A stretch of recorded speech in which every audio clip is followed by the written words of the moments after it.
Hello, everybody, and welcome to tonight's Zoom at 8. We are in July the 14th. Is that right? The 14th of July. So welcome, everybody. My name is Julianne Peterson. I am your host today. I'm with Old Capital Lending. We have closed 5,800 units, actually 5,800 loans, and $1 billion a year. So if you are at all looking for finance, there's an opportunity, please, I'd like to have the opportunity to provide that debt for you. Tonight, I am so thrilled. The great Rich Trepanier is with us tonight and has so much knowledge and experience. I just can't wait to share what he has to say. There are some new folks on the line, and so I want to welcome you. If you have never been with us, I would love to hear what brings you here, how long you've been looking to get into multifamily, if you have some units, where are they? And, you know, I am a big advocate for networking. If you know anything about me, I'm always putting people together. And that's what this Zoom at 8 is all about. It's about meeting people and either being in their deal or being an LP in their deal. So there's some great really deep-seated relationships that you can meet here and build. So I welcome everybody new. Brian Casper, you're the first guy. I want to hear from you. What's going on? Hey everybody, thank you, Julia. Glad to be here. So, am I coming across as a robot? A little bit. You're okay. Okay, I apologize. Maybe I'll move somewhere else in the house. No, So you're good. You're good. So for me, I read Rich Dad Poor Dad when I was 38 years old, and it changed my life. Changed the trajectory of what I was doing, and I started buying single-family homes. And I have an Airbnb property as well. And I found out that doesn't quite scale the way I want it to scale. So I started looking at multifamily, but it seemed like a gigantic hurdle. Like, how do you do this? And I listen to these podcasts like, oh, I'm buying these 150 unit complexes. And I'm like, how the heck? And they're raising capital. And like, it seemed like a pretty daunting task. I've been fortunate through my career in cybersecurity. Now I'm executive at a large tech company. So I've been fortunate. I just want to, I think, explore this aspect of financial independence and just begin to manage my own assets versus somebody else's. So. Fabulous. That's a great download. Thank you. Welcome. Where are you located, Brian? Seattle. So actually okay. Kirkland, just near Seattle. So you guys, it's been in the news. I'm sure you guys all know about Seattle yes. because of recent times. So. Well, good. And are you looking in Seattle or are you looking outside to other states? Yeah. So I think I picked my market. It is not Seattle. I actually want to leave Seattle and go to like Texas or something else, or maybe Phoenix. But because I want to move to Texas and it seems like a pretty good market, I'm going to choose the Dallas market and begin to look there and build out a network there. I just made that decision recently. Well, that's great. So. That's great. Rich is in Austin. So awesome. yeah, so he'll be able to help you on any of the construction deals that you're going to be considering. So. Oh, that's awesome. Yeah. Dan, you finally made it. Welcome. Tell us what is going on. You talking about this, Dan? I'm talking about you. Welcome. Thanks. I live in Las Vegas and I'm a newbie. Las Vegas. All right. And do you have any assets that you currently are working on or that you own? I haven't done my first deal yet. So all right. Well, just diving in head first. Well, you've got a lot to learn, and all these are your new friends, so you can reach them either here or you can reach them on the Slack. So great to have you. Now, I want to talk to Andy. How are you doing, Andy? Are you listening? Are you behind that screen? He walked away. Oh, there he is. Hi, Andy. Can you hear me okay? I can, yes. How Oh, are you? super. It's just fine. Yeah, I'm working on some selling some duplexes that just outside of Atlanta that I own with a friend of mine. Great. So I've been showing those, and hopefully we'll get an offer. We have some hedge funds that are interested, and what's nice about them is they have the cash. I sold the hedge funds a couple of single-family homes in June, and they closed in 7 days for cash. So you can't beat that. And they're interested in these duplexes that we have. So we'll know in a week or two if they're going to move forward on those. Yeah. That is fabulous. Well, it's been a while since we saw you, so I'm so glad that you tuned back in. Oh, thank you. It's a pleasure being here. Yeah. So as you guys know, I'm a lender, and so just a kind of a quick update that, many people are saying that if they would have fallen asleep in March and come back in July, that they would be surprised by what we're finding, because a lot of the income and, people are paying their bills. The income is not off really. The occupancy is not that far off. So if you had fallen asleep, you would wake up as if nothing happened, which is amazing. But July 25th is right around the corner, and we are waiting to see what's going to happen. Are we going to see more money poured into this situation? Is the peace offering going to continue, whether it's a stimulus or the benefits for unemployment will continue? So as a lender, we're standing by, because as you guys know, in the past, multifamily has continued to be recession proof. And, once again, we are seeing that this is a great place to invest. A lot of folks across the world are not able to get the yields that we're used to seeing in the past. Over in Germany, or whether it's Japan or it is France, they are coming in with negative returns. And I'm hoping we're not going to be doing that, but let's say you put $10,000 into their banks. You're going to come out with maybe $9,850 when it gets returned to you. So it's a great time in multifamily to be shopping, to be owning. The interest rates are incredibly, incredibly low. I would encourage you, while it is extremely competitive out there, if you can find a deal that is in a newer asset, like the 1990s, 2000s, those are great. If we can get you into a deal at a 5.5 cap with the basically free money, this is where the yield play is huge. And you'll hear Rich talk about the new technology in these new in these new buildings that makes a huge difference. And when, in the past, and we still see the value add, the Capex is a yearly investment. It's not just one and done, or do it once and it's finished. These things are going to continue to fail, whether it's electrical or it's plumbing. These older buildings are going to be, starting to give you more and more problems. So we at Old Capital encourage you to look, because the rates are so low.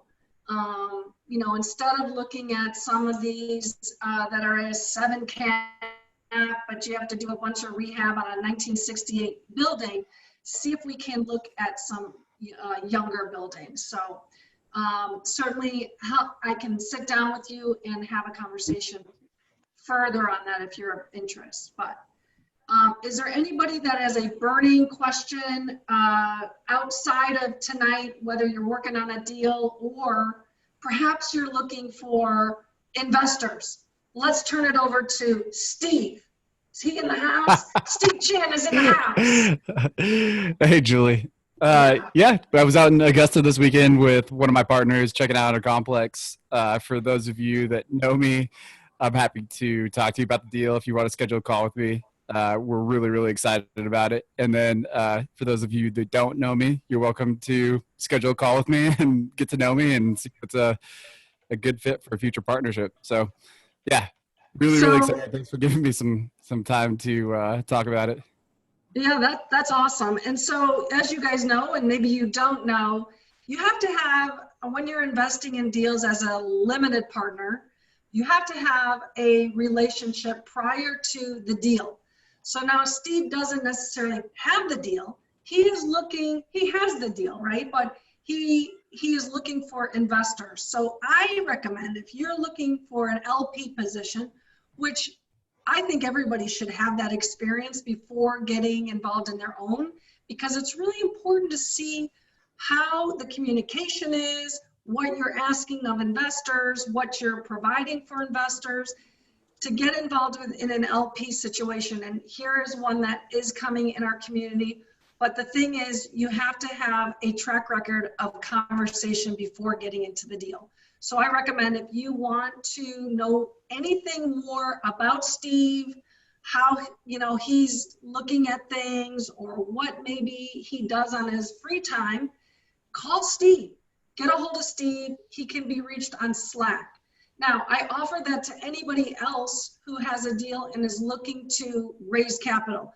Let's have a conversation. Let's bring it to Slack, because again, these are your people. This is a wealth of knowledge. It's just a super helpful to, you don't know who has capital and who doesn't. So bring it to Slack, and we can hopefully get it either invested, or we can get you financed. So yeah, anyway, I guess a little teaser too is that the other partners in the group are part of our community, and then one of the partners is Drew Whitson, who's kind of like one of the lead coaches. So we have him guiding us on this deal, which will be phenomenal support throughout the entire process. Yeah, and a little bit about that is that you do need to have a deal sponsor, and so you can possibly find one here on the Slack. I again put people with other investors that can help you be a deal sponsor. But most importantly, if you're interested in the mentoring program for Michael Blanc, here's another reason why it would be helpful, is because you can find your deal sponsor there. Now, lastly, if you guys haven't signed up for the DML, the Dealmaker Live, it goes live tomorrow, you guys. So get on board. It is happening. We've got our own app, and there's a lot of communication going back and forth. It's very exciting. So if you haven't signed up, take a look at it. I think there's only like 14 spots left. So it's really super valuable. You will not only meet people in this community, but outside of the community as well. So it's really helpful. I really recommend it. So without anything else, there is Steve's phone number if anybody wants to reach out. Thank you, Steve. I'm going to turn it over to Rich. Now, Rich is an amazing guy. I forgot to print out your resume. I am so sorry. Cool. I no got stuck, but I have met Rich probably a year ago, and amazing guy, originally from Michigan. So, hey, Jay, maybe there's an opportunity for you guys to talk about Michigan. But he's super talented. He's a twin, and if you ever saw his brother, you'd think you were talking to Rich. Amazing. Anyway, Rich and his brother own Gage Multifamily. It is a construction business where they do rehab and repositioning of multifamily properties. He's married to beautiful Lauren, right? Mm-hmm. He Yeah. has two great kids, Reese and Lucas. Yeah. So I'm going to go ahead and turn it over. Rich, you have 45 minutes of our time and attention. All right. Sweet. If you guys have any questions, put them in the chat. And as the things go by, I'll try and throw them in there at Rich. And otherwise, we'll take the last 5 minutes or so, and we'll give you the floor to ask questions. I mean, so since Julie refuses to pay me for this presentation, I mean, if you have a question, shoot a question off right now or whenever throughout the presentation. I don't have any issues answering it, but we are going to talk about multifamily renovation. specifically Capex renovation. As Julie mentioned, I've been part of the Dealmaker Mastermind for about a year now. And very much like a lot of you folks, who are new and trying to learn the ways, I did the same thing as you. Met some great people, Julie included, several other members as well. And so it's a valuable asset, a great organization. And for those new members that have just signed up for the Zoom meeting and Slack, my recommendation is to use it to the best of your benefit as much as possible. As Julie said, my name is Rich Trepanier. We're going to spend 45 minutes talking about multifamily renovation, topics of discussion, a little bit about me. I think I'll tell you a little bit about my experience, and then kind of go into kind of where we stand on the renovation market, some budgeting, Capex budgeting. How do you avoid some pitfalls? I've got 4 or 5 different pitfalls that I generally see quite a bit of when people are putting together their Capex budgets or hiring contractors. When Julie asked me to put together this presentation and speak tonight, she specifically talked about door price, renovation per door price. So I want to talk about that a little bit. I want to talk about, hey, what are kind of 3 levels of renovation? What do they include? And then what are those costs per level, right? And you'll see how I recommend you budget your Capex, and it's kind of a little bit interesting. Give you some ideas on exterior renovation, some budget values on exterior renovation, and I've got maybe 5, 6, 7, 8 of them, and at the end of the presentation, you might have a question on exterior renovations. You might have a scope of work that you might want to get some pricing on. We can talk about it there. Due diligence. What's a role? What can a general contractor play in due diligence, in your due diligence of your new multifamily asset that you currently have under contract? What's a good process on hiring a contractor? I've got some tricks of the trade as well, and I did share one over the past week with one of Steve's partners on the Augusta property, and so we engaged over Slack a little bit. And then there's some products that I want to share with you a little bit, some favorite green products, and then some budget-friendly renovation products as well. So not a lot of time, but just briefly about me. So president and co-owner of Gage Multifamily Services, as Julie mentioned. I own this business with my twin brother. We're based in Austin, Texas. We have we have offices in Austin and also in San Antonio, but we've completed projects throughout the life of my multifamily renovation timeframe from East Coast to West Coast. Last year, we were out in Los Angeles doing interior renovations. I've done roofs in Minnesota. I've done interior reposition in New Orleans. So I've been doing it about, I think I mentioned 13 years. And I like to say there really isn't a lot that we haven't seen.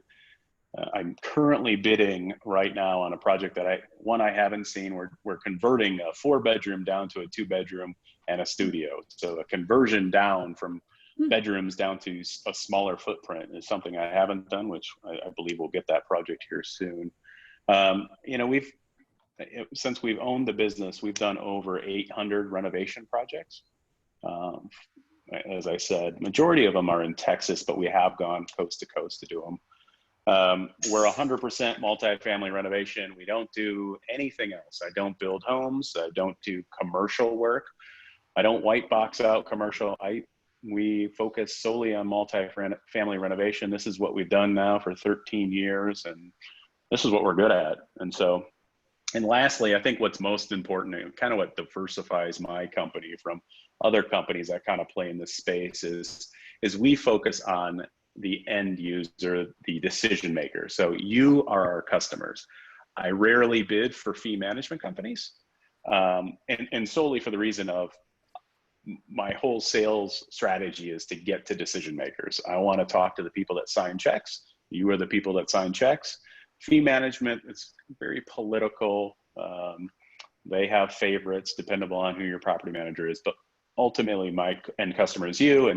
And since, in reality, I also look to invest, I think I understand what the investor is going through. And I think that's also important utilizing a general contractor. So, I have a question, Rich. sure. If you are in Austin, can you help out on a deal in Augusta, Georgia? And how do you do that? Or are you just a consultant? And you So- take a fee on that? Help us understand That's a that. great question, because one of Steve's partners reached out to me last week and asked me that question. Yeah. And he explained the project, and I'm very honest, right? I explained to them, I said, Augusta, Georgia is too far for me to travel. And based on the property size, I wouldn't be competitively priced. And that's where the honesty you'll get from me is if I can't meet your budget, if I can't provide good value to you, I'll politely say no, but I'll give you some advice. And so without going too much into my tricks of the trade, I gave Steve's partner contacts and the website to the local apartment association. And so that's a good resource for a market that you've never been in. You don't know contractors. You don't have experience in the market. Well, go to the apartment association, go to their member page, click on vendors, find yourself a general contractor who's a member of the local association, find a flooring contractor, find a turn contractor, find a concrete guy. You can be in tune fairly quickly. And if you ask an out-of-state contractor, general contractor, to travel to, let's say, Augusta or New Orleans or Huntsville, Alabama, the project has to be sizable enough, because I need to travel, I need to send a supervisor, I need to house. So traditionally what we say, the project needs to be at least $500,000 or above. And it needs to also flow a decent schedule cycle, right? We can't go to Huntsville, Alabama, do 5 interior renovations, and then wait for the next turn group of 5, right? It doesn't make sense for us or you as the investor. So yeah. Okay, thank you. Great answer. Current state of multifamily Capex, I'm sure you can hear it on podcasts. I'm just gonna basically rip the Band-Aid off and tell you what it is. 90% of Capex projects are on hold. So if you are acquiring an asset, you're putting together your Capex budget, wonderful. Don't do anything with it, right? And that's my recommendation too. If I was in your shoes, you're acquiring a community, you're focusing your efforts on emergency service calls only that your maintenance staff can do, right? Those are priority projects. The other one that I'd put in there as well is life safety, right? Your residents are currently on property more than normal. Let's just say you've got your sidewalks are raised in certain areas and they cause a trip hazard. Those are things that you want to get addressed immediately, because you don't want to have somebody slipping and falling. Other projects that are moving forward, because there is a subset of projects that are moving forward. It's really insurance related or funded already. So if you follow me on social media, you'll know that last week we signed a $1.2 million leasing office renovation, really unheard of at this moment. But the reason why we signed it is because it's already been funded. The funds have already been issued to the customer, and the customer needs to move forward come hell or high water. He's accruing interest already on the funds. The other insurance related is, well, fire, floods, wind issues. Those are items where the insurance company funds it. You usually get a cash payout shortly after negotiating your settlement, and cash is in the bank. Customers are willing to do that. In San Antonio, we're currently bidding and likely will win a 12-unit ground fire. And so since the money's in the bank, likely those projects will move forward. So from my standpoint, what COVID is doing for me and my team me and my company, it's allowing me to right size my team and my organization, but also it allows me to do things like this, where we can do a little bit more marketing. We can get out in front of people early where they're underwriting deals, they're writing LOIs. We can work early on some budgets to help you budget that good CapEx budget for your future acquisition. And then, easy prediction through the rest of 2020 is CapEx renovations are going to be stagnant through 2020, right? Obviously, we really don't know where COVID's going to go, but here in 100 days, we have an election, and we also don't know where that's going to go. So there's still going to be flux. There's going to be some concern, a lot of uncertainty. That's going to stay until 2020. We understand that as a business. So now what's difficult to swallow is, in my opinion, this will have an impact on labor and increase pricing when Capex projects return. So you've got vendors and contractors like myself that aren't busy right now, but you have a ton of Capex that isn't occurring right now either. And so you've got, here in Austin, there's 900 communities. On average, 100 communities a year are painted exterior. Every 5 years, a community will get painted on average. And so that's not happening next year or this year at all. There's no exterior paints ongoing. But next year, when things start to open up, not only do you have 2020 Capex money and 2020 Capex projects and 2020 business plan that you need to achieve, but you also have 2021 business plan to achieve. So in my opinion, you'll see a decrease in the potential labor, right? So you'll see an impact on labor, but then there'll be a lot of projects out there with the same contractors, and in some cases less contractors. So I think there will be an increase in pricing overall as well. Any questions before I move on? Moving on. So I wanted to start with some pitfalls. I review a lot of Capex budgets. I review a lot of underwriting plans.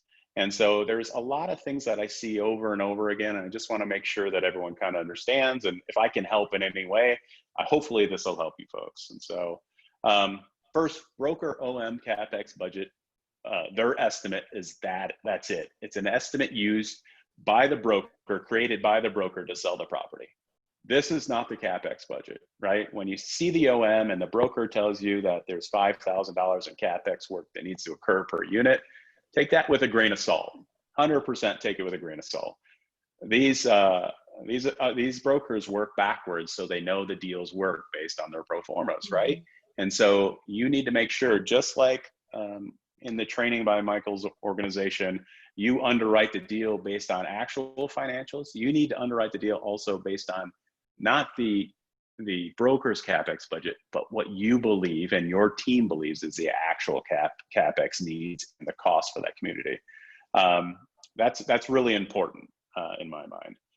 Second one, the only thing in pink that you will see on this presentation is this right here. And if you take one thing away from these 45 minutes, this is the thing that I implore you to take away.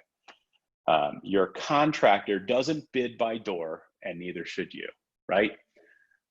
I do not recommend that you bid your Capex based on door, right? I don't bid that way. I don't give budgets that way. So for instance, if a $5,000 a door budget works for it, it might work for a 425 square foot studio, but take that $5,000 across a 1,200 square foot, 3-bedroom, 2-bath unit. It just doesn't work out. It's difficult. And what this does, and I've seen it a number of times, is it doesn't allow you to complete your business plan. What you end up doing is then you only accomplish 65% of your business plan. You start using terms leaving meat on the bone. You start using terms on organic growth, rent growth, right? Those are things that scare me a little bit. So my recommendation is, and you'll see in a little bit, the next slides will talk about some good square footage budgets. But my recommendation here is that you budget your renovation based on square foot of the unit.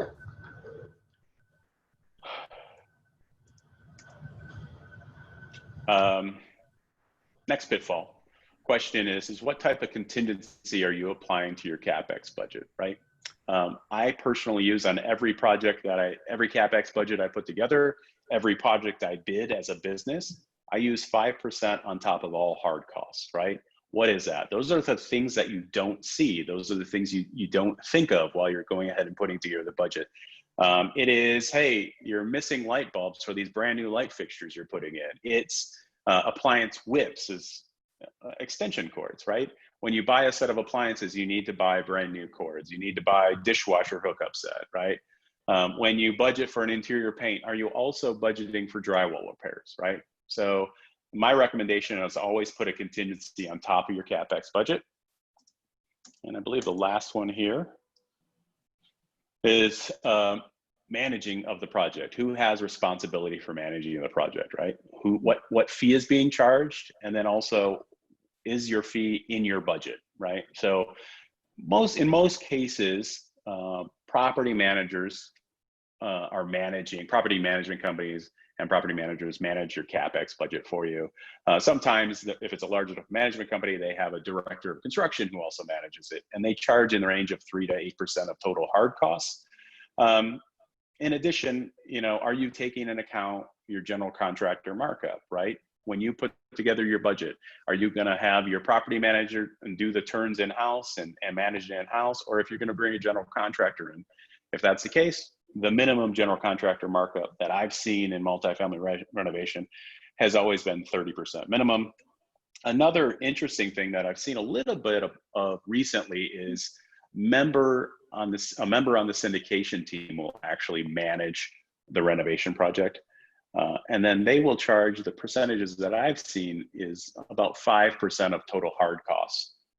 So they'll actually manage the work in-house. They'll keep the property manager out of the equation, and they'll take that 5% fee. So I've seen that in Austin now with a couple times. Now, those individuals, those teams that are doing it, they're a little bit more experienced. They have some construction background, but they are taking a construction management fee as well. And so, but it's another thing to include into your renovation budgets, your CapEx budgets.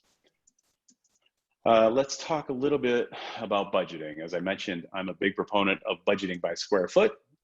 So let's talk about what you can get for a square foot cost, right? And so I've talked a lot previously about lipstick on a pig, and I know it's been mentioned on the Slack channel a couple times.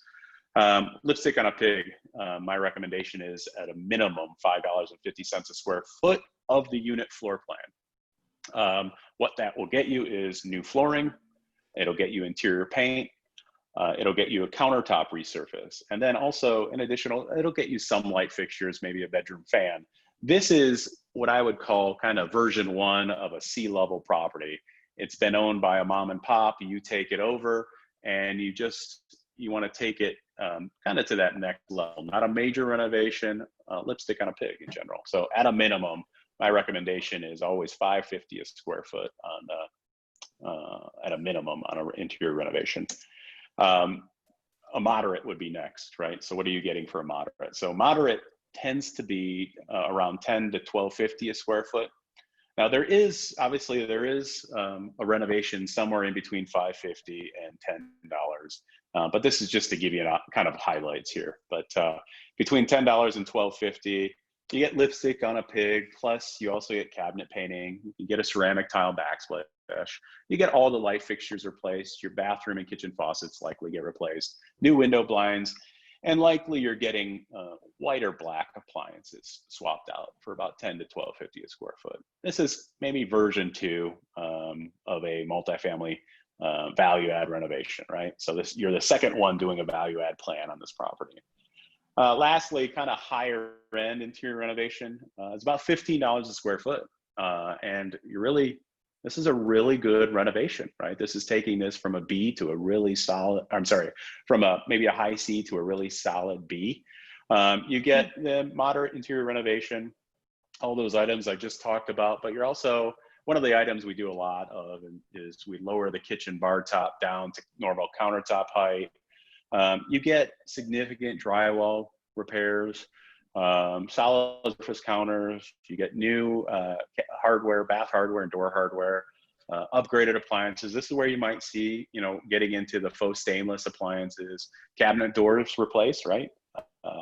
And then, taking the light fixtures from just traditional multifamily grade, apartment grade, but moving them up to LED, and then putting in some green products as well. So just give everybody an indication of kind of where we float, and majority of renovations float here in Austin and San Antonio is in 2019, my average interior renovation per unit was $14 a square foot. And again, you know, we do a lot of work we work in a very good market, right? And a market that's been heavily value added. So now we're not doing those 550s. We're really not doing the 10. We're now into those higher end, taking those B minuses and trying to get them into B's, solid B's. And so, but that should give you an indication. And so if you, you know, average price of your community or average square foot of your units in your community are 7,000 square foot, apply that times $14 a square foot. So my recommendation, of course, is to do your CapEx budgeting by square footage. But my other one is to get away from $5,000 a door, because you can't do it. It really, you will get stuck. And if you're planning on doing $5 or $5,000 a square foot, let me see it, right? Send it to me, email me. Let me see it before you send it out, right? Before you have your lender review it, before you submit that LOI, let me see it, and we can have a really good conversation about it. And so, let's see here. So for those people that don't speak square foot, Yeah. The lips on the pig, lipstick on the pig. Yeah. What is that? I mean, what does that cost, would you say, you know, in thousands of dollars? Yeah. So if, you know, I use, if I take my calculator, I use, a lot of times I just use 700 square foot for an average apartment square footage, right? That's what I run across a lot, right? And so that times 550 is $3,850, $3,850, right? And so, like I said, but that is, you know, really bare bones. It is what it is. What I call it, it's lipstick on a pig. You're not getting much for what you're putting into it, right? Flooring, paint, resurface the countertops. So, Thank you.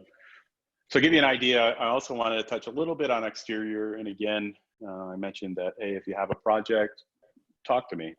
If I can't help with the project, I'm more than happy to talk to you about budget numbers, exterior renovation. So for an exterior paint, a good budget number is $600 a unit.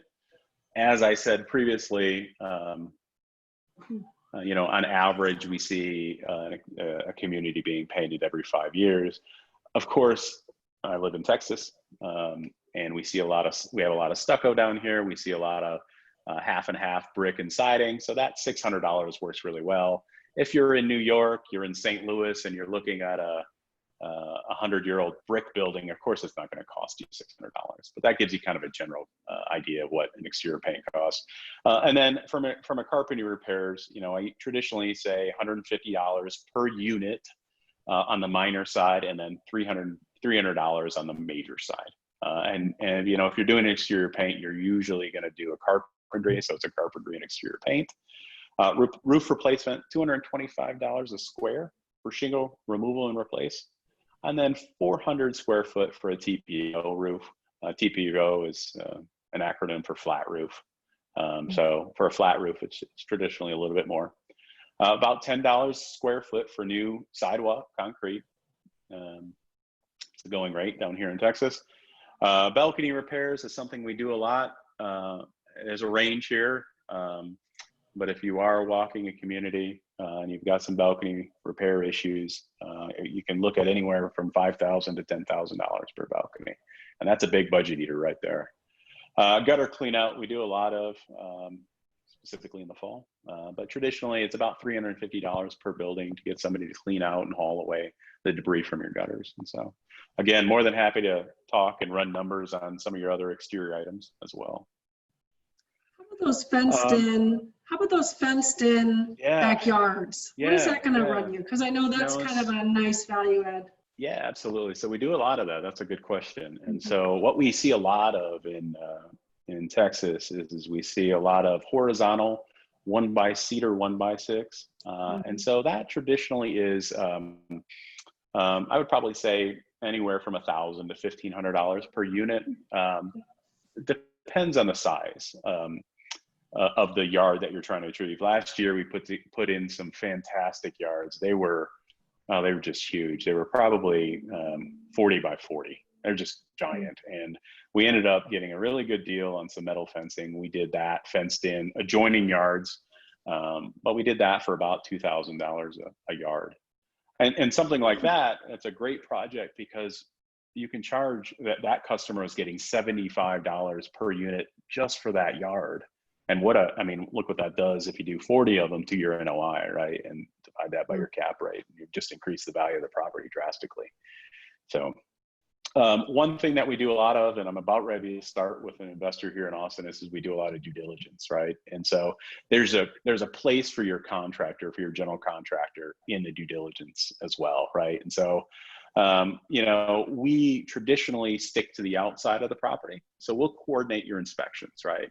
And in my recommendation is, hey, leverage the relationships that your local contractor has to help you with those out-of-town properties, right? You don't have experienced plumbers in New Orleans or Huntsville, right? Your local general contractor does, right? And so for my company, we do a lot of exterior inspections. We'll walk the community for carpentry. We'll bring our recommended roofer out. They'll get on the roofs, do an inspection on the roofs, give you a very detailed report on the roof. They'll also create a scope and give a recommendation on the repairs. We'll also bring out, it says below, utilize a preferred vendors, roofing, mechanical, right? So we'll bring out our plumbers and HVAC vendors as well. Electrical, they'll come out and they'll do a quick once over on the property distribution and then also unit interiors. This is, we provide this service. We also recommend that if you feel comfortable getting an inspector as well, I have a lot of investors that want to have a certified commercial or licensed commercial inspector. We welcome it, right? And any of your general contractor partners should as well. We'll work with them. We'll walk units with that inspector, right?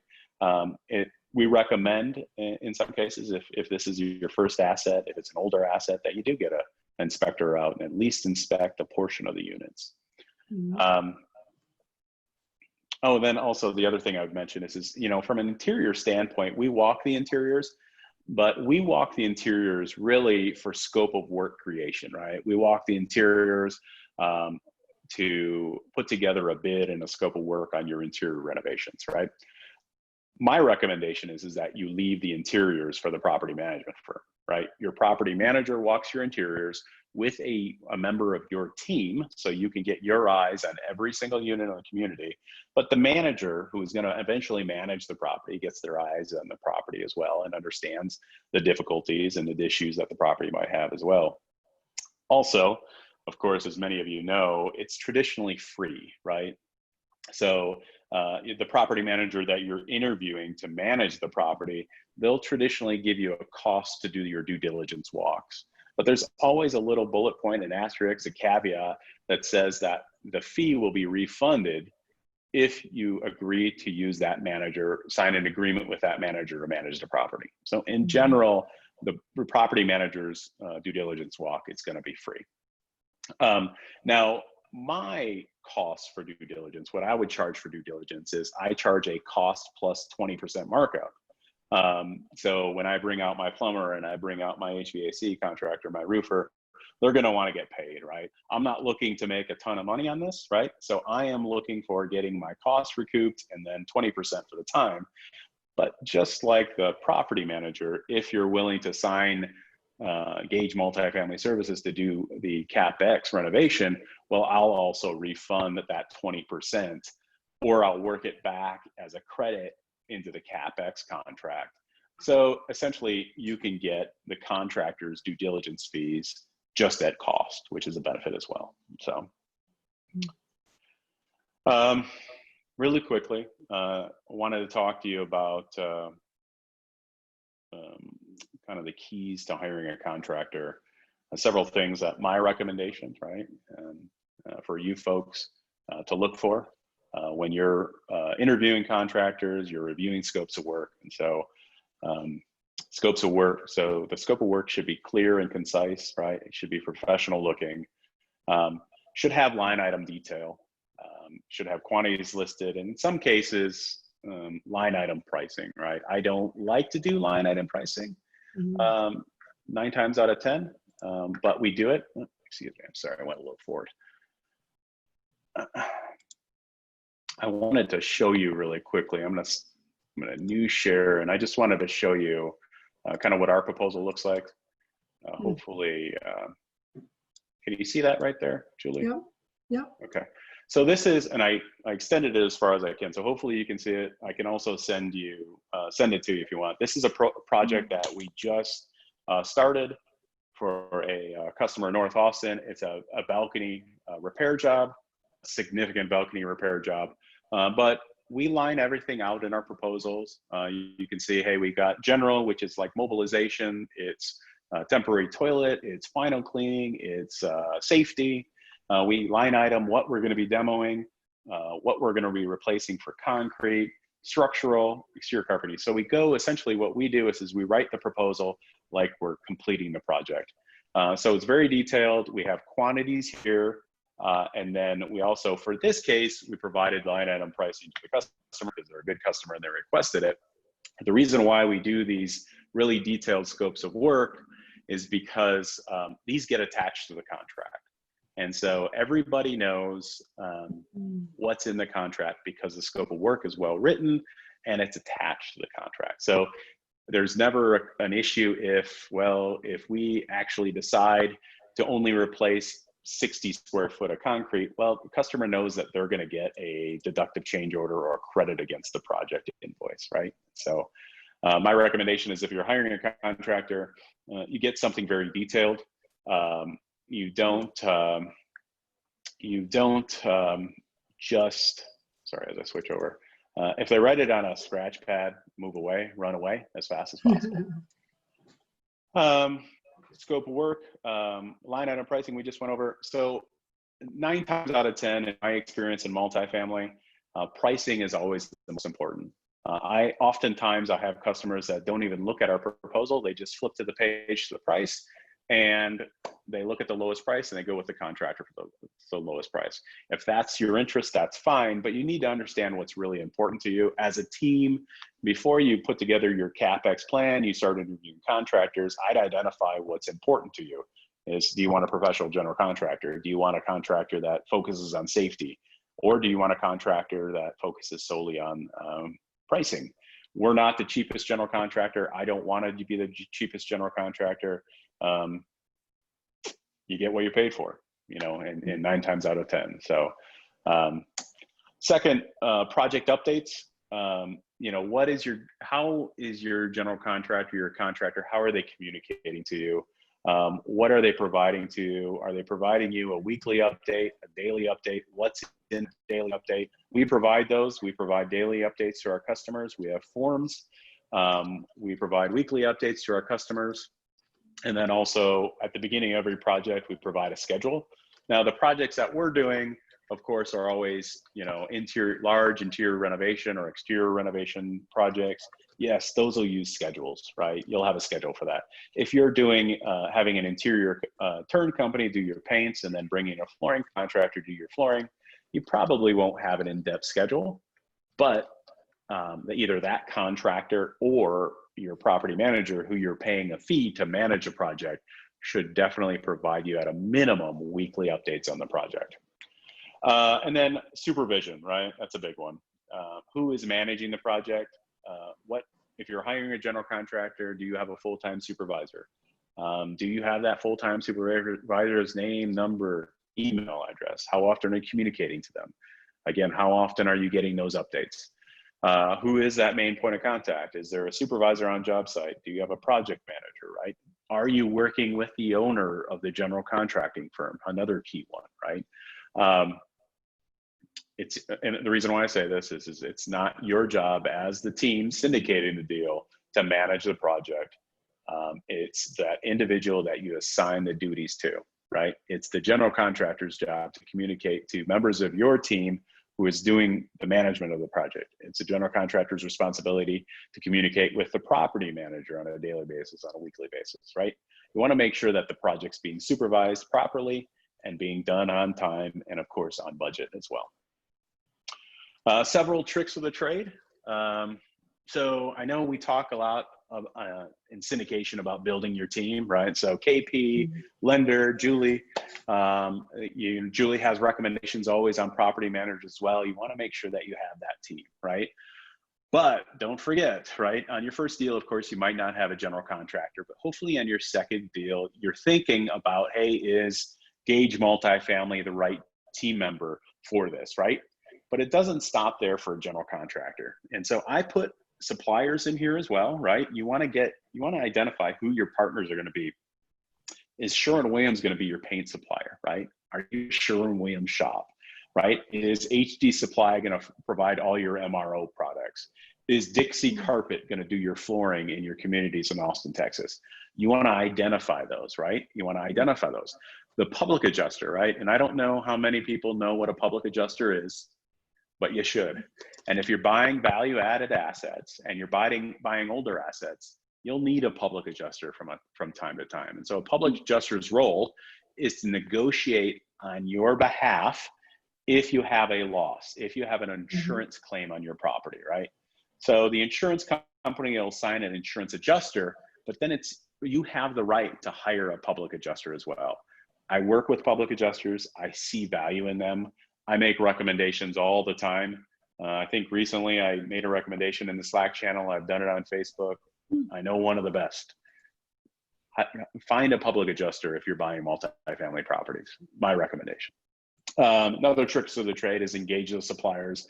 They will help on the budgeting side. If you're doing lipstick on a pig, reach out to a flooring contractor locally, get them to bid the property, get them to bid the product and the units. They'll provide you the budget, they'll provide you the product specs.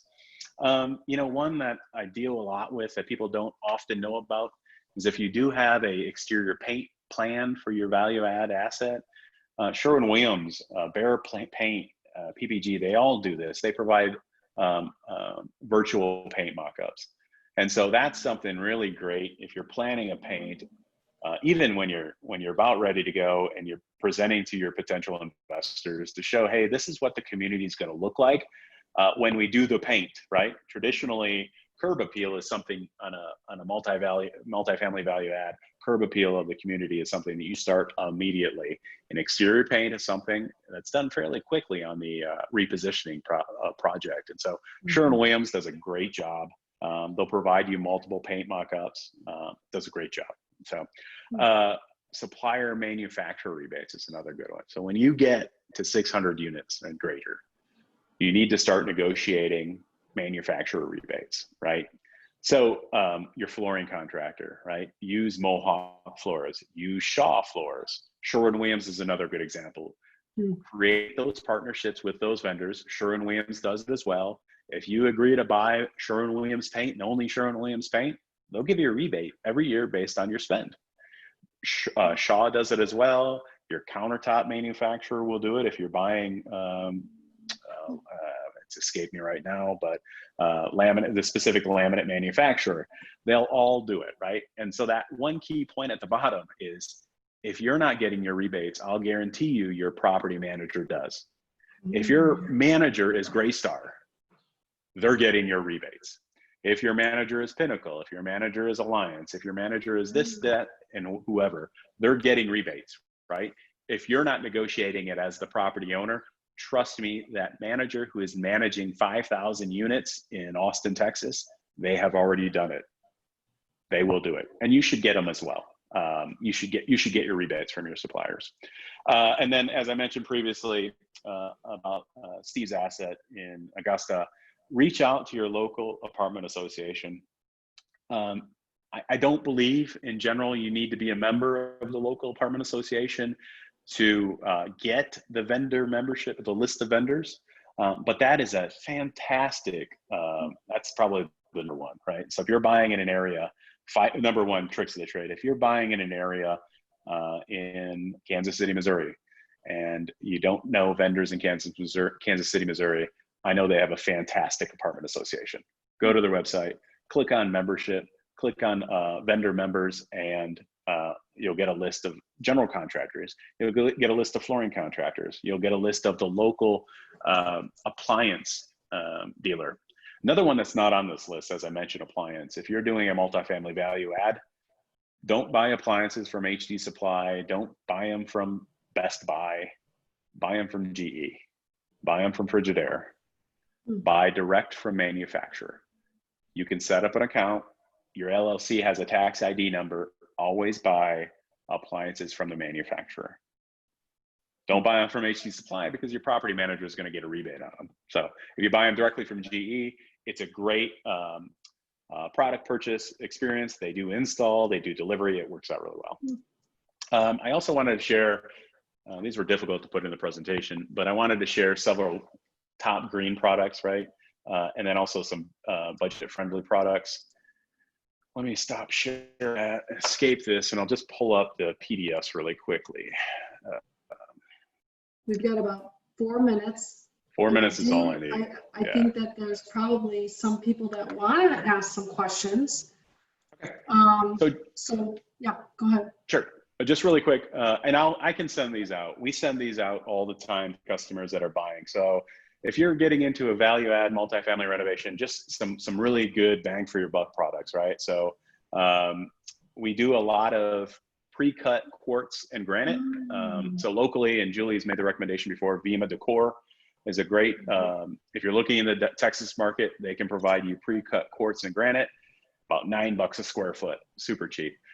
These LED retrofit downlights, you can take an existing 4.0 electrical box and convert it to look like a can light. Works out perfectly, beautiful. In these old value add, multifamily value add assets, C levels, a lot of times you change out these old outlets and plugs. They now make these beautiful covers. You don't have to change out the outlets. You don't have to worry about the aluminum conversion. You just put that plate right over. It looks brand new. And then of course, one of our favorite products is a cabinet refacing kit. We never replace, just for your information, I'm replacing my first multifamily set of cabinets in probably 5 years. They were just beyond repair. We traditionally never replace cabinets. We paint them, we repair the bases, and then we put new cabinet doors on them. They look brand new, and they'll take your property from a C to a B easily. Lastly, let me pull up really quickly. Let me just share this green product. I know a lot of people, can you see that, Julie? Mm-hmm. Yeah. A lot of green products. There's a lot of great alternates, right? Here's an alternate price, the Honeywell Smart Wi-Fi to a Nest, right? A lot of people are moving to the Nest, but they're $299 a piece. Get the same bang for the buck with the Honeywell product. A Kohler low flow shower head for $18. High efficiency gooseneck faucet, $73, $89 for a toilet. And again, there's that LED recessed light again. And so all these I have used in green renovations and qualify for a lot of lender green product. So yeah. And so lastly, I will just pull up my contact information, Julie, and I'll stop talking. Yeah, no, excellent. I was going to ask you. So there you go. So contact me. There's my office phone number, my email. That's my company website. Active on social media, Facebook and LinkedIn. I think we do a fantastic job. My sister does our social media for the business, and I think she does a fantastic job. Don't tell her, but she does a fantastic job. So we post a lot of our projects, and a lot of times we provide, when we post a project, we also post cost of the project too occasionally for budgets as well. So that's it. That was awesome. Are we going to be able Thanks. to get the slideshow from you? Because I think that would be helpful if you could you weren't forward paying that to for me. You weren't paying me, so yeah, I will. I'll forward it to you. I'll put it in a PDF, and I'll do the slides for the products as well. That's fabulous. That would be great. Is there anybody in the house that is open and wanting to share, or questions rather, for Rich? Yes, I have a question. Yes. Rich, great information. Really appreciate it. Thank you. Yeah. I have actually two questions. I think that would be beneficial for everybody listening.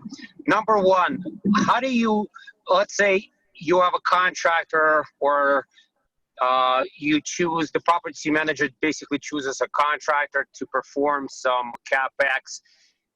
What is the best way to structure a legal contract with them? And do you rely on, I mean, should we as buyers rely on property management contract, or we should consult some attorney? that can get us a really good contract to make sure that they don't screw up or they don't Yeah, overcharge us? That's Sure, question number absolutely. one. sure. And the question number two, what's the best way to avoid kickbacks between contractors and property managers? Question number two, the best way to do that is to select your own contractors, hire your own contractors, and use your own contract, right? Property management and multifamily in general, I use the word incestual, right? It's a little bit incestual, meaning property managers and property management firms, it changes about as fast as multifamily properties, right? So you can hire and fire a multifamily management company who then hires and fires the property manager. That property manager comes from another property, but they're dating the local general contractor, right? The best way to handle that is to exclude your property management firm from the contract, right? Don't allow the don't sign don't allow the property manager to sign and negotiate the deal. That's number one. That's my recommendation there. I had a train of thought, but I lost it. Did I answer your question, or is there was another one? Yes. Yes, you answered the last question. The first question, how do you, I mean, where do we get these contracts with contractors? Do we need to consult some kind of attorney to get Yes. really good contracts with contractors, or we just basically take what contractors give us and sign it and move on? So 9 times out of 10, my customers sign my contract. And the reason they do that is because they don't have a contract. So I've taken it easy. I've taken it out of the way. I've had them sign the I put together the contract. I write it. I attach my scope of work that you saw. And 9 times out of 10, they sign my contract. They have every right to review it. I've had investors review with an attorney. I recommend it. I will give you my attorney's contact information so that the two attorneys can communicate to one another.